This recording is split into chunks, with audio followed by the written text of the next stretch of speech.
متى يبدأ ظلامك وانسجم يا ليل في مسراك؟ أفضفض لك وتسمعني لعلك تلتمس عذري.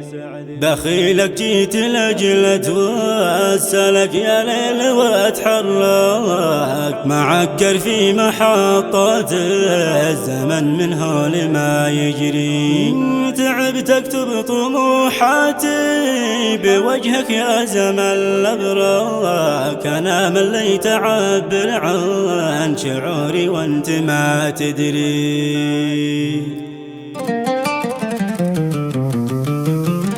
شيلة كتب كلماتها الشاعر أبو ميراج العويدي، أداء الشاعر عاصم العيسى.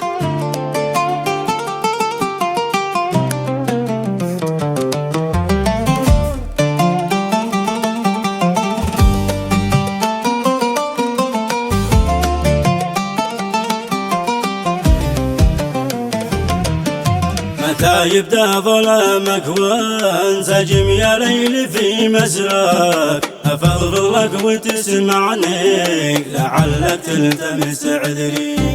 دخيلك جيت لأجل أتوسلك يا ليل واتحرك، معكر في محطات الزمن من هول ما يجري.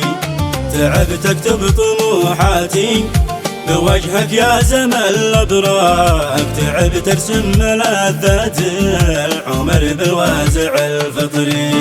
ظروفك قاسية جدا وكاس الويل في مجراك، وكم قاومت حتى كل عزمي وانكسر ظهري. تعبت اشرح لك ايش معنى تعب من معرفه وادراك، انا مليت اعبر عن شعوري وانت ما تدري. ظروفك قاسيه جدا وكاس الويل في مجراك، وكم قاومت حتى كل عزمي وانكسر ظهري. لعبت بالاماني من يمين الهم لا يسراك، وكيف اجري عشان ارتاح والحق عرضك المغري. حسافة وانت يلي كنت احبك واكتبك واقراك، تركت الياس ثوبي والامل مدفون في صدري.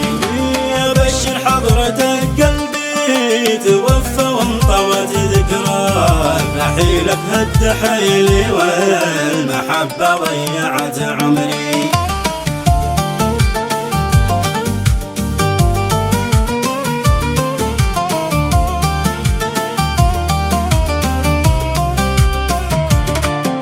ويا صاحب بوقت الخير أشوفك والعنا مراك، حصل خير المواقف صبرتني لا نفذ صبري.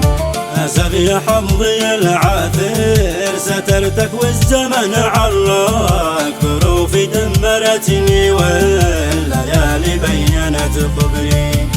ولا خبر لجا في من خلقني مثل عود الراك، وحسبي دايما ربي وله حمدي وله شكري. أنا يا ربي في سطوات نفوذك ممتثل وعراك، وقلت حيلتي لكنني وكلت لك أمري. وقلت حيلتي لكنني وكلت لك أمري.